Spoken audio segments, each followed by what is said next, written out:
All right, and welcome to my gridding video. This is the first part of a two-part series on pen and ink drawing. First, we're going to go over gridding, how to grid, how to make it look like you're good at art even though you may not be, and then we are going to move on to cross-hatching. So first, with your grid, we want to make 2-inch squares. So measure equal 2 inches apart on your paper. We are going to be using a 12 by 18 inch paper with the eventual goal of using 10 by 15 inches of it. But make your marks on each side so that way you can guide your ruler when it comes to lining up. Then I'm doing it again, 2 inches. The reason why you measure on each side is so that way the ruler is nice and straight. Do not skip this step. It will come back to haunt you later if you don't do that. Also, make sure to be using a light pencil with minimal pressure whenever you make these grids. We need to erase these later. And if you're using too dark of a pencil or you're pushing in too far, it is going to not erase and look terrible, and just don't do it. Please stop it. All right, so now let's take a look at what we got here. We got ourselves a nice little bunny.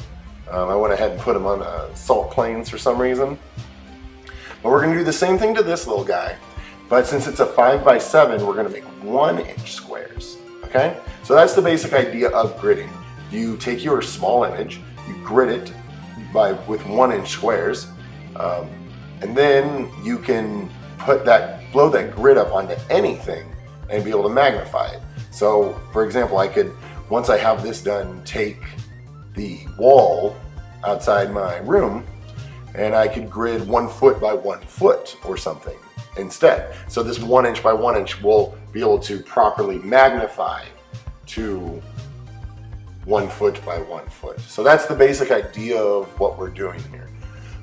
Takes minimal skill, just takes the ability to listen. You still have to be able to kind of recognize a few things, but yeah. So here I am putting those 1-inch squares on my rabbit. You can go ahead and make these as dark as you want so you can see them.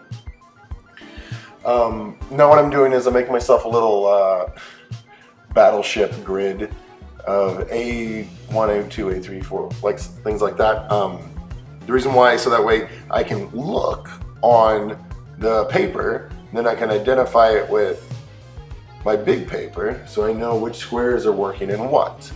That's a very important aspect of this. If you start in the wrong square, you can kind of screw up a few things. So make sure to take your time. Again, write lightly. And then here what I'm doing is I'm marking off the areas that my main image is going to be. You're going to use those excess areas to do little practice squares. So that way you don't have to just go full in right away. All right, so contour. We all remember contour. Contour is our best friend. So that's the purpose of gridding, is we're going to be taking those squares and we're going to be able to just use those squares to identify where to place things. You can use a ruler for this if you want, but the main idea here is that everything will line up along those lines in the squares, okay? So don't overthink that.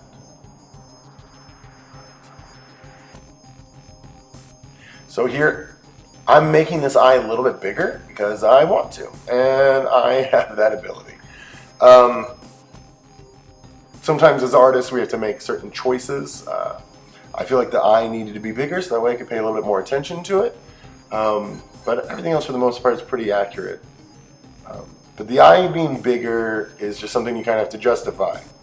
If it looks bad whenever it's bigger, then you're not doing justice to the image that you're drawing.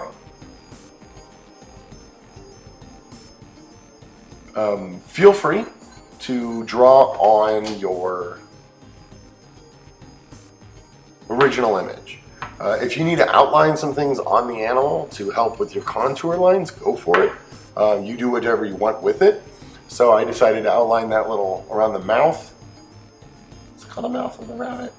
I decided to outline around that mouth. to make it a little bit easier to identify, because I was having some issues with it. That is totally fine. In fact, it's not looking exactly the way I want it to.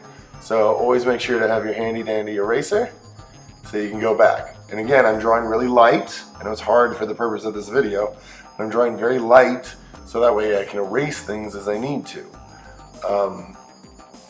Always be thinking of that.